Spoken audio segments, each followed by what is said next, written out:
Welcome to our video of the best Japan trip we've ever been on. We travel to a region that somehow doesn't get much attention, the island of Kyushu.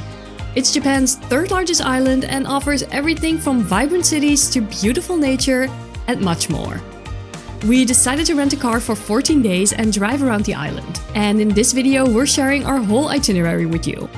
We also put links for all the hotels that we stayed at, plus related videos in the description box, so you can find them easily for your own trip.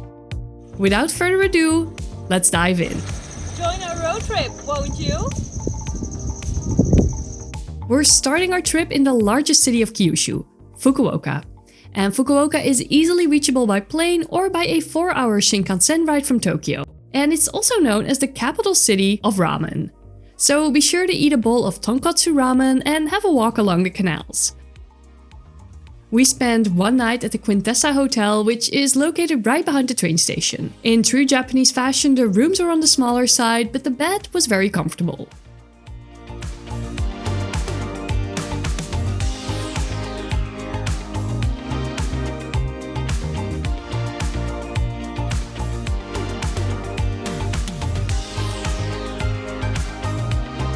From the hotel, it was about a 10-minute walk to the rental car pickup.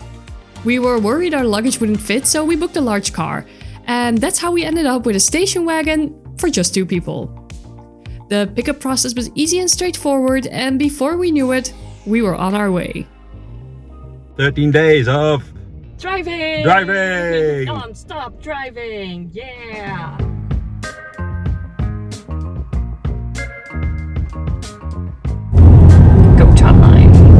We're making our way to Beppu, but before we get there we added a little stop in an adorable town called Yufuin. It's a popular town with a beautiful lake, cute streets, craft stores and themed cafes.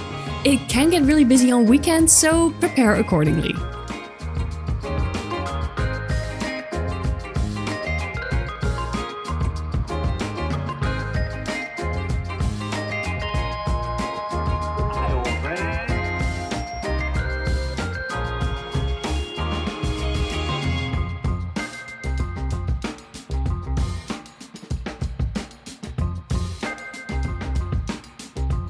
After Yufuin, we continued our drive and went to Oita to check in at our hotel for 2 nights. We booked pretty last minute and the hotels in Beppu were a bit pricey, so we booked a stay in the Rembrandt Hotel in Oita instead. The hotel is a little on the older side, but it was clean and had a really nice view.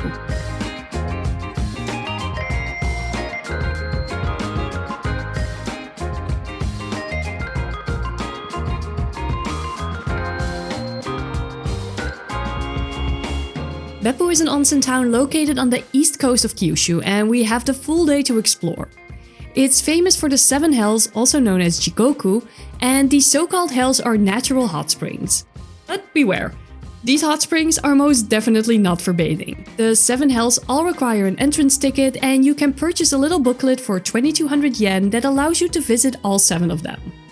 Parking is free, and the first 5 hells are all located within walking distance of each other.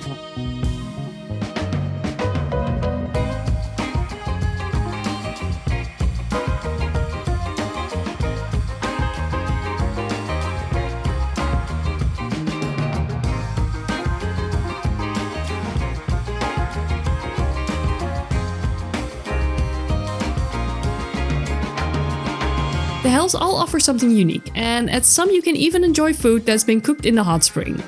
It does smell like sulfur, which is pretty stinky, but luckily it doesn't affect the food.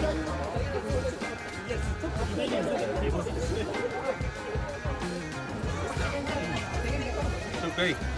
The other 2 hells are also worth a visit, and you'll find them at about a 5-minute drive away.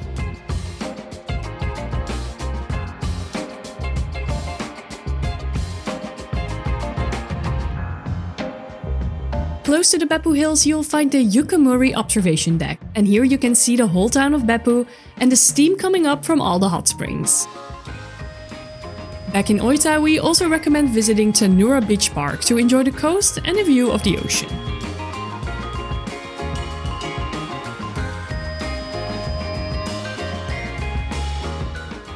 After 2 nights here, we headed to our next destination, the city of Miyazaki.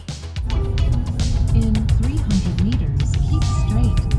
Miyazaki City is a seaside town and is also known as the birthplace of Japan. We booked a stay in Miyazaki City at the Prince Smart Inn, a budget chain that offers really good value for money.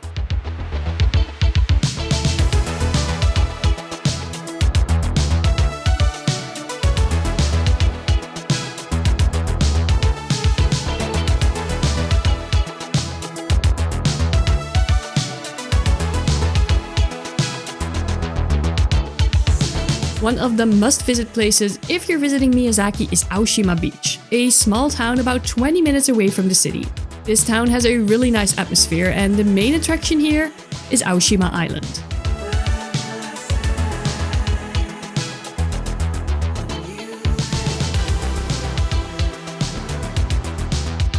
These beautiful rocks are made by tectonic plates that are pushing up to each other, and then the water seeps over it and gets this beautiful shape you can see. They're also called the Devil's Abs. In case you get thirsty or snackish, you can go over to Aoshima Beach Park. At this food truck style picnic place they have delicious coffee and burritos! Yes, burritos on the beach!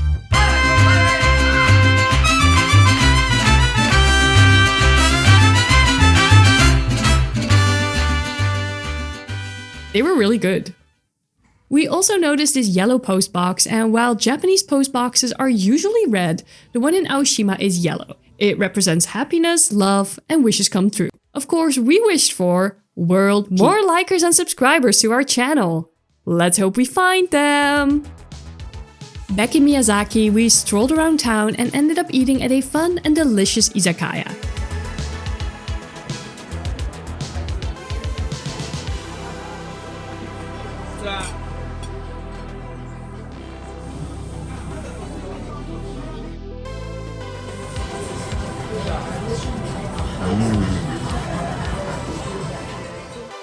After 2 nights in Miyazaki, we're heading off to Kagoshima, Kyushu's most southern major city. But we're not taking the fastest way there. Just 4 kilometers south of Miyazaki, you'll find the Nichinan Coastway, one of the most beautiful coastal roads of Japan and one that can't be missed if you're driving here anyway.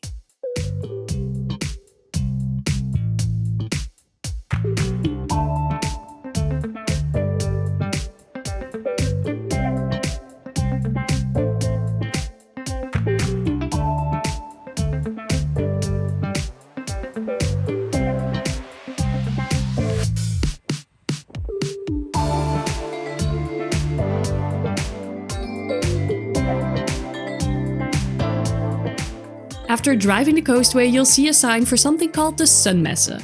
It piqued our interest and we decided to stop there.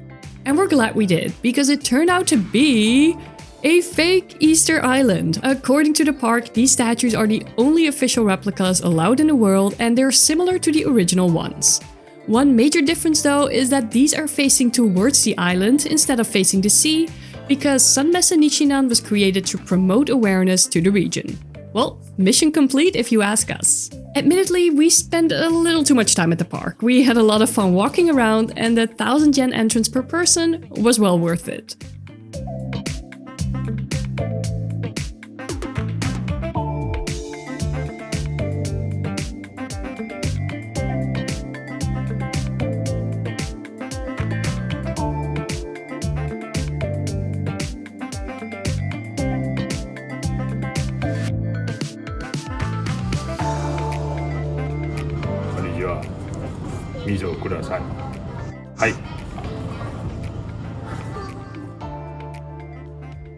Now, I know we said we were heading to Kagoshima, but before we get there, we decided to spend one night at the Fairfield Inn in Tarumizu. The reason for our stay here, you may wonder? Well, it's this. The Sakurajima, which means cherry blossom volcano, is one of the most active volcanoes of Japan, and it can actually have small eruptions every day. From the hotel you have a beautiful view of this natural wonder, and as for the hotel itself, the Fairfield Inn was recently opened when we visited and we enjoyed it a lot.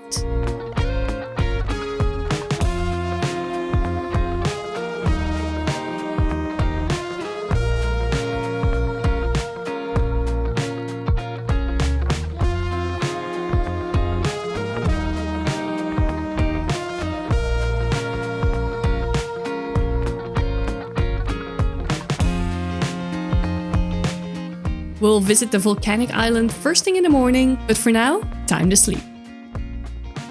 Let's hit the road and explore Sakurajima.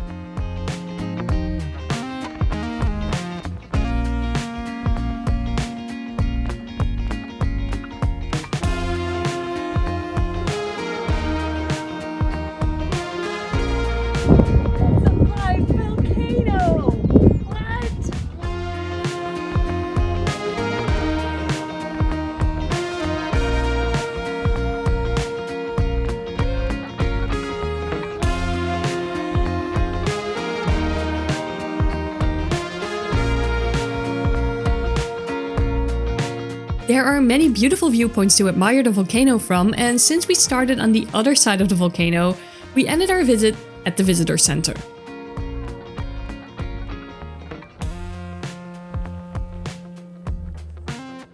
Close to the visitor center, you also find a public footpath. Now, while at first that might not sound very appealing, it's actually a natural hot spring that flows throughout the park, and you can sit down to relax your feet in hot water.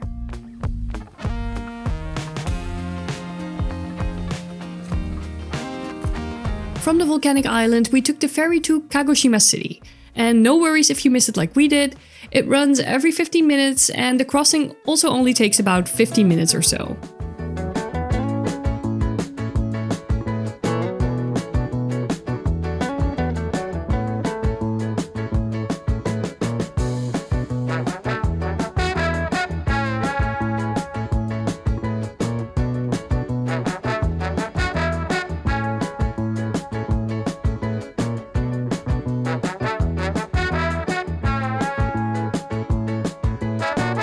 In Kagoshima, we booked a stay at the Henna Hotel for 2 nights. The hotel translates to the Strange Hotel, and that has likely to do with its staff being mostly robots in the form of an animated dinosaur and a samurai. The hotel also has an onsen available, and the rooms itself were basic but comfortable.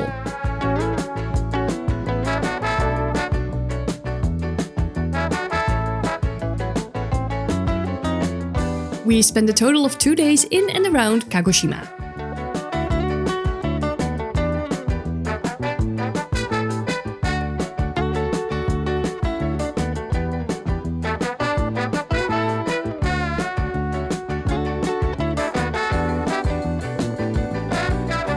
Here we go, here we go.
After 3 nights of Kagoshima, it's time to leave again.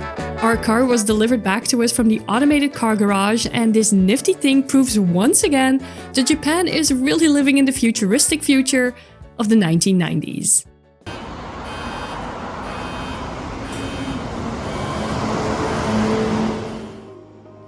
Our next stop is going to be Kumamoto, but we'll be stopping at Mount Aso first, another famous Japanese active volcano. It's about a 3-hour drive, and the way over there is absolutely beautiful. Once again, we really recommend everyone to rent a car. The scenery on this part of the island is completely different, but one thing is similar throughout Japan: the country's small obsession with German-themed restaurants. Here we are at the Aso Meisterhaus. After a long time of traveling, who are we to say no to some European food? Also, who can say no to this little piggy with a hat?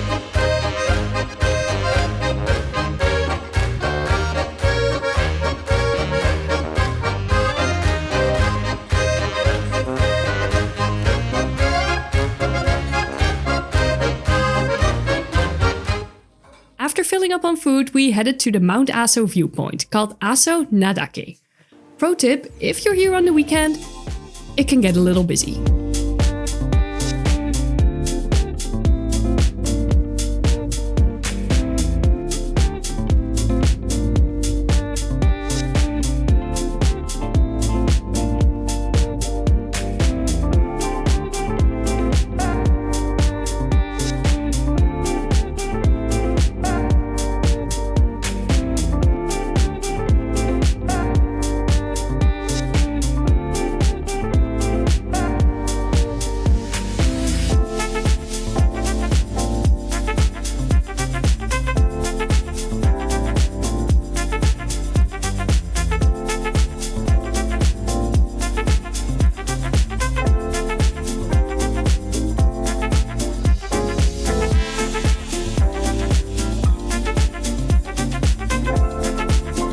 We finished our Mount Aso visit by driving the panoramic road before going to Kumamoto. Good morning, Kumamoto! Kumamoto, we stayed at the Sotetsu Grand Freza Hotel, a nice hotel that's located in the city center and close to the covered shopping street that has many shops and restaurants.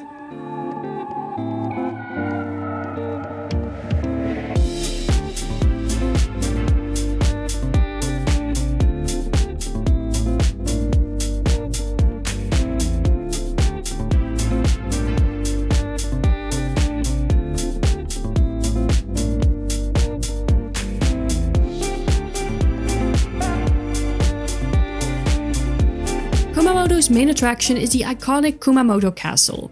It was originally built in 1607 and sadly it was badly damaged in the earthquake of 2016. The castle has since been reconstructed and reopened for visitors and it's a must visit.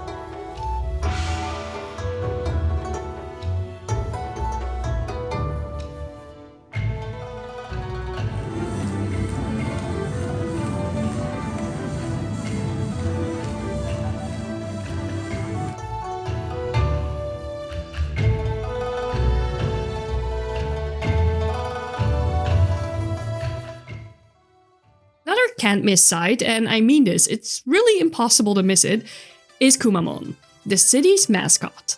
You'll find this friendly and welcoming bear everywhere throughout the prefecture, and he comes in many shapes and forms.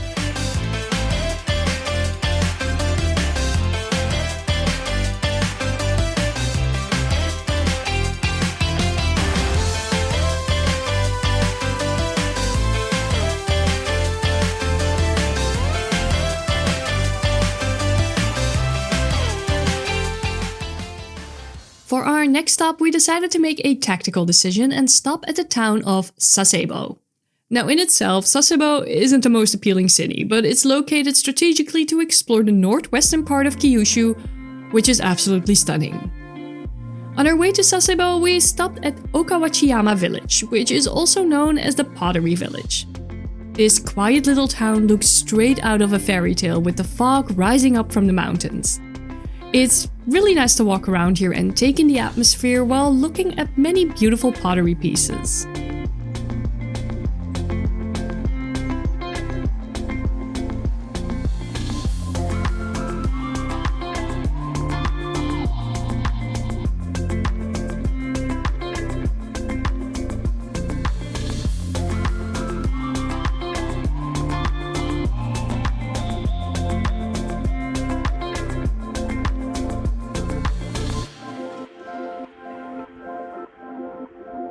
In Sasebo, we booked a stay at the Quintessa Inn and Suites.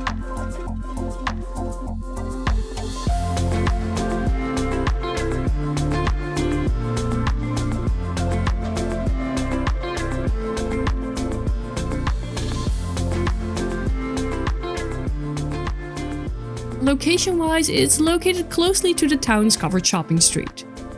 Here you'll also find a local specialty, the Sasebo burger. We tried it and we must say it was very tasty. Now, for the reason we came to the Sasebo area and what might very well be one of our favorite towns we've ever visited in Japan, Hirado. From the hotel, it's about a 45-minute drive to Hirado, and it's one of those places that you really need a car for if you want to explore it. To get to Hirado, you cross the impressive and aptly named Hirado Bridge, which looks like a small version of the Golden Gate Bridge.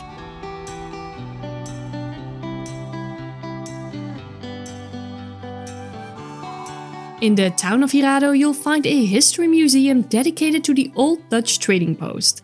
It was very fun and interesting for us to see a place like this such a long way from home, and honestly the whole town is worth a visit.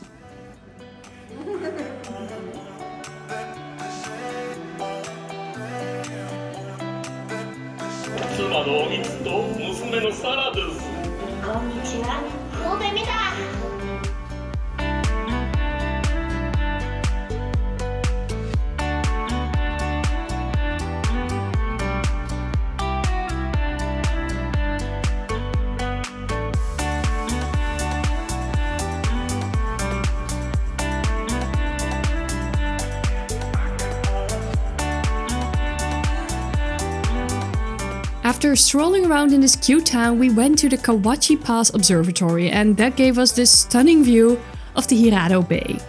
There was hardly anyone there, and we really loved this viewpoint.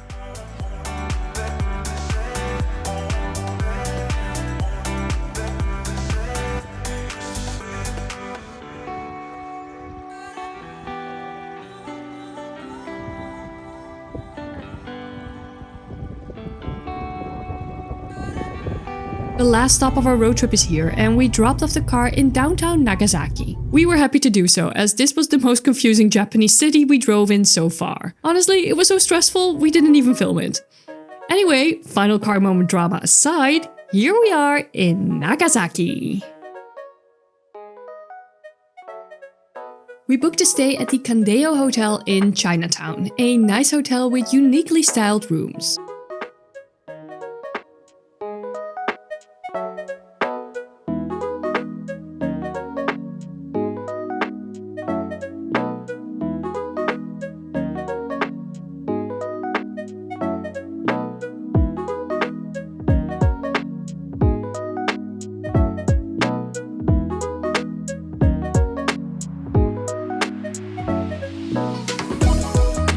The hotel also has a rooftop onsen, and it's closely located to the tram stop. As for sights, there are many things to do and see in Nagasaki. A must visit is of course the Nagasaki Atomic Bomb Museum and the Peace Park right next to it.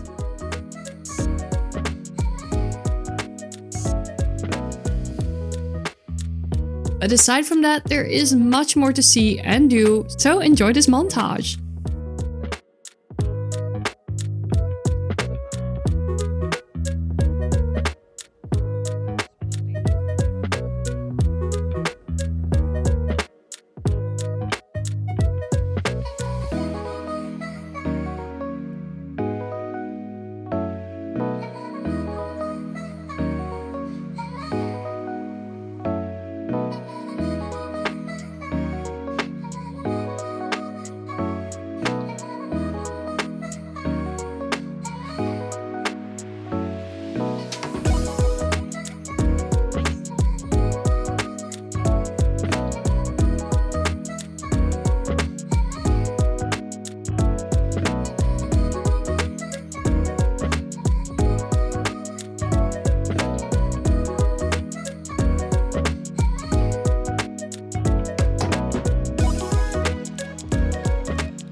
A final recommendation for Nagasaki is to go to Mount Inasayama Observation Deck.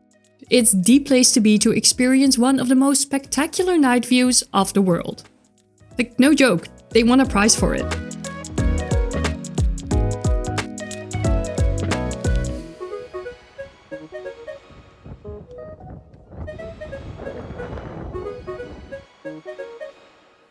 Overall, we recommend to spend at least 2 full days in Nagasaki. Now, if you've counted along, we successfully spent 14 days on the beautiful island of Kyushu. But we have a bonus stop for you if you happen to have a little more time. And that is to go to the Nagasaki train station and take the train back to the Sasebo area. Before you reach the town, get off at station Huis. Huis is Japan's largest theme park and is completely dedicated to the Netherlands. And not just that, it's basically a small version of the Netherlands, but cleaner, with more international food options and constant background music.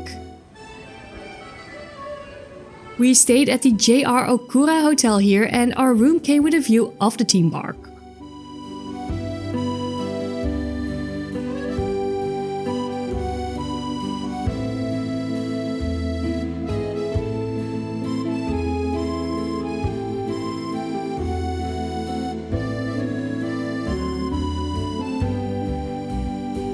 The atmosphere of the Huis Park is amazing, and it's really as if you're walking or cycling in a small version of the Netherlands.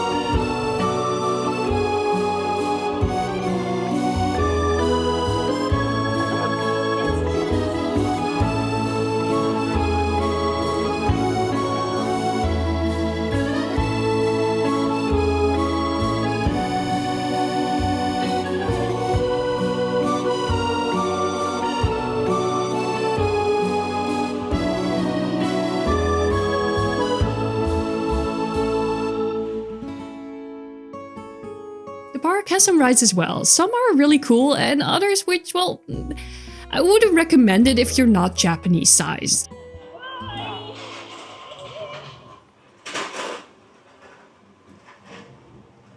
We made a full video of this amazing theme park, so be sure to check that out. And this goes for all the places that we went to actually. If you're especially interested in one of these, or if you're looking to see that burrito montage again, go over to the description box for the links of each place that we visited in this video.